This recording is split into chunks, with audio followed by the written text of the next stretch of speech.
हमने previous videos के अंदर आपके ऐड प्रोडक्ट्स देखा था, डैशबोर्ड देखा है, कॉन्टैक्ट सप्लायर्स डिटेल्स देखी हैं कि सप्लायर्स कैसे ऐड होंगे, कॉन्टैक्ट कैसे होंगे, प्रोडक्ट्स कैसे होंगे, इनकी प्राइस कैसे ऐड होगी, लाइक दैट।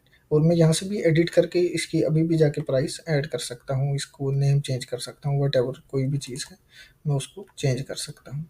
इसकी सारी जो भी डिटेल्स हैं, ये ब्लैक है, इसकी ये प्राइस है, वट एवर। और मैं update and edit opening stock, stock का ये मतलब स्टॉक को भी जाके यहाँ से चेंज कर सकता हूँ, वट एवर जो भी मैं इसकी डिटेल्स लेना चाहूँ तो।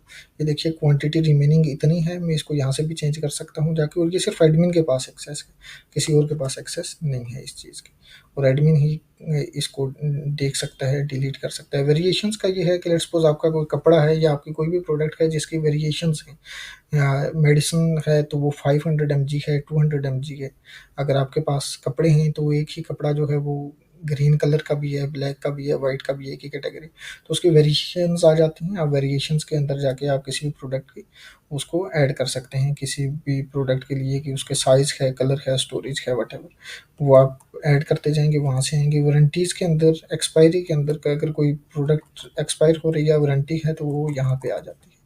परचेजेस का ये है कि हम परचेजेस को देख लेते हैं कि जो आप परचेज कर रहे हैं बेसिकली वो ये वाला रहा कि आप किसी को ऑर्डर दे रहे हैं तो उसका स्टेटस ड्यू है, पेड है, अनपेड है। जिसका पेड है और वो रिसीव्ड है तो ऑटोमेटिकली वो स्टॉक आपके पास ऐड हो जाएगा। मैं यहाँ पे आता हूँ, यहाँ पे मैं सेलेक्ट कर लेता हूँ। लेट्स सपोज मैंने थोड़ी देर पहले ऐड किया था साइरस को, जो हमारा सप्लायर था, उसका रेफरेंस नंबर ऑटो फेच कर लेगा ये।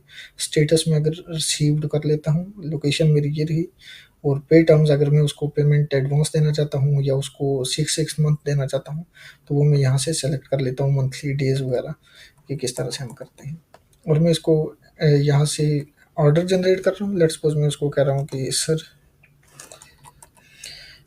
ये वाली प्रोडक्ट मुझे दे दो, साथ में मुझे ये कह रहा है कि ये प्रोडक्ट आपके पास अवेलेबल नहीं है, तो मैं यहाँ से डायरेक्ट जाके यहाँ से ऐड कर लेता हूँ कोई भी प्रोडक्ट जो हमने ऐड प्रोडक्ट लिस्ट के अंदर जाके देखी थी। इस तरह से मैं कहता हूँ PULP, एक प्रोडक्ट है हमारे पास, ये आ गई हमारे पास प्रोडक्ट। सिमिलरली पेनाडॉल है, लेट्स सपोज, तो ये रही पेनाडॉल की कौन सी वाली आपने ऐड करनी है, ये आ गई हमारे पास। और फिर इसकी परचेजेस क्वांटिटी क्या है कि हम कितनी परचेज इसकी क्वांटिटी कर रहे हैं। यूनिट कॉस्ट बिफोर डिस्काउंट कितनी है कि हमें मिल कितने की रही है, डिस्काउंट अगर दे रहे हैं तो वो कितना है, यूनिट कॉस्ट बिफोर टैक्स कितना है अगर आप टैक्स लगाना चाहते हैं, एंड सो। फिर इसकी अगर एक्सपायरी है तो एक्सपायरी आप ऐड कर लीजिए, वरना मत ऐड कीजिए, वट एवर आपकी मर्जी पे है।